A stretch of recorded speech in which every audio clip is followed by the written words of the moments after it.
we heard like lots of bangs, and we thought that it was the custodian knocking stuff down. We heard screaming.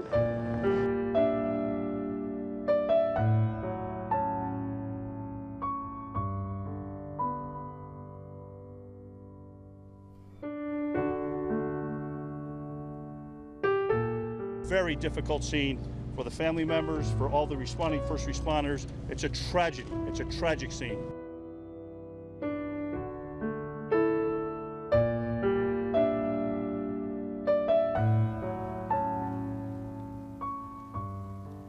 We can't tolerate this anymore.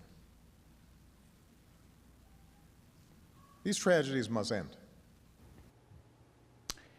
Good evening and welcome to RFL. I am Richard French. Tonight, not a political commentator. I am a parent like many of you who just happens to have a microphone and a platform. This evening, we will, together, wrestle with the unimaginable horror that unfolded in Newtown. We're going to ask the difficult questions that our nation has too often avoided.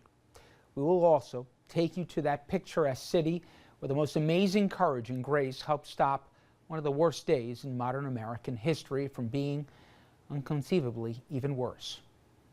In a minute, I'm going to share my thoughts on where we as a nation are and need to go. But first, let us now go to Newtown, Connecticut, where TJ Winnick joins us with the very latest. TJ? Good evening. Here outside the local fire station, there is yet another makeshift memorial to the victims of Sandy Hook Elementary, a school building that may possibly never reopen.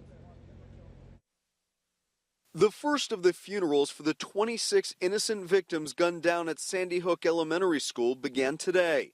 Noah Posner was the youngest victim. Just last month, he celebrated his 6th birthday, along with his twin sister, Ariel. She was in a different classroom and survived the attack. 6-year-old schoolmate Jack Pinto was also laid to rest. Jack's obituary says he, quote, died December 14, 2012 in Sandy Hook Elementary School in the company of his many friends. Officials say the scene of the massacre and gunman Adam Lanza's home are still active crime scenes. Today, vans pulled up to the school to transport some of the furniture to a temporary school for the kids 7 miles away. Hundreds of workers are prepping the unused building to open so that Sandy Hook children can resume classes. Schools are working very closely with all the faculty, students, and parents to try to be respectful and try to resume what normalcy we can after a tragedy such as this. Investigators are still searching for clues behind what motivated Lanza to first kill his mother in her home before going on a murderous rampage at the elementary school. Police have removed computers and videos from the home. We did seize significant evidence at the residence. We are analyzing it. The school massacre has reignited the contentious debate about gun control and gun rights. During a memorial service Sunday night for the victims, President Obama vowed to help end the recent string of mass murders. These tragedies must end. And to end them, we must change. Today, state police revealed that there were actually 2 adult survivors of the school massacre. They were both shot in the lower body. Reporting live in Newtown, Connecticut this evening, TJ Winnick, ABC News. Now back to you. Thank you, TJ. And we're going back to Newtown pretty shortly, but first, a few thoughts. Like millions of you, I went about my daily routine this morning that included packing up the kids and dropping them off at an elementary school. I was a better dad than this past Friday, before America's latest reality, when I barked at one who forgot her lunch, another who forgot his jacket, and the oldest for just taking forever to get out the door. Routines and realities, they've changed in the last 72 hours. Givens, they're replaced by worries, and our most precious commodities, the things that we would all die for, our children, suddenly seem so fragile. Now, before the unfolding tragedy on Friday, where every hour added another chapter to an unimaginable horror story, I always viewed mass killings as a sick symptom of a disease that, I don't know why, but just seemed to affect other parts of America. Not in a town like my own, not to children that could have been my own. Newtown did everything right. The parents loved their kids, the school cared about safety, and they adored the children in it. And still, tragedy and perspective, far too often nowadays, they go hand in hand. Every American, especially those who tucked in little ones on Friday night, they know how blessed that we are. But we can't possibly imagine how those 20 families who had their insides ripped out, how they wake up to mornings without their babies. As Americans, we always seek out the light in the darkness, and Sandy Hook Elementary School had that in spades. Now, I am awed by the courage and the grace in Newtown. Now, we all throw around the label hero far too casually nowadays, but inside that school, on that horrific Friday morning, not one teacher ran, not a single one.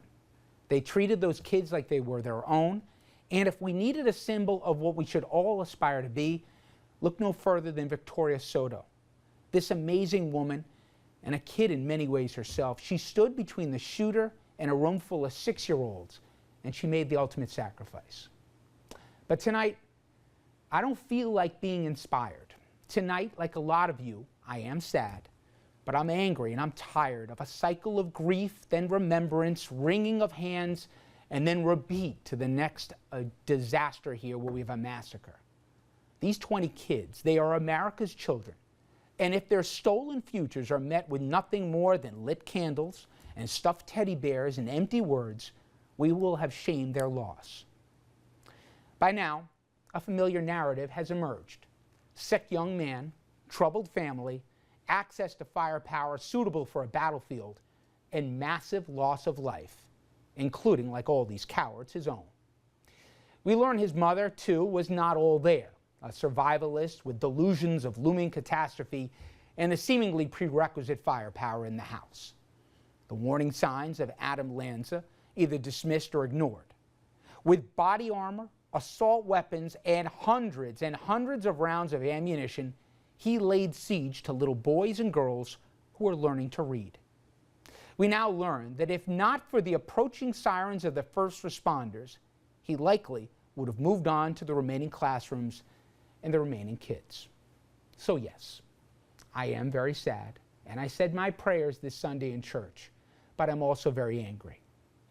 This didn't happen in some third world outpost. This happened at a grammar school that could have been where you or me dropped off our kids. Now, I'm angry that we live in a culture that celebrates the conspiracy theorists and creates shows legitimizing their fringe end of days. I'm angry that certain networks claiming to be purveyors of fair and balanced news give shows to charlatans who warn of a gun grabber president in league with the enemy and to get ready for a race war. I'm angry at those who cut funding for mental health one day, then bemoan on Saturday how the deranged could have done this. And I'm angry at myself, me, for not having the spine to have spoken out louder and more often about permitting my country to put my kids at risk. I believe in the right to bear arms, but I didn't sign up for this. More Americans have been killed in our country this year by gun than all U.S. soldiers killed in all the years of the wars in Iraq and Afghanistan. You heard me right. If you've got a kid between kindergarten and the 8th grade, they are 13 times more likely to be murdered by gun than any other industrialized nation. People should not have to worry that going to a mall, a movie theater, a place of worship, or sending your child to grammar school might equate to a mass shooting. But in just the last 4 years, it has. What else has maybe you ask in the last 4 years has changed?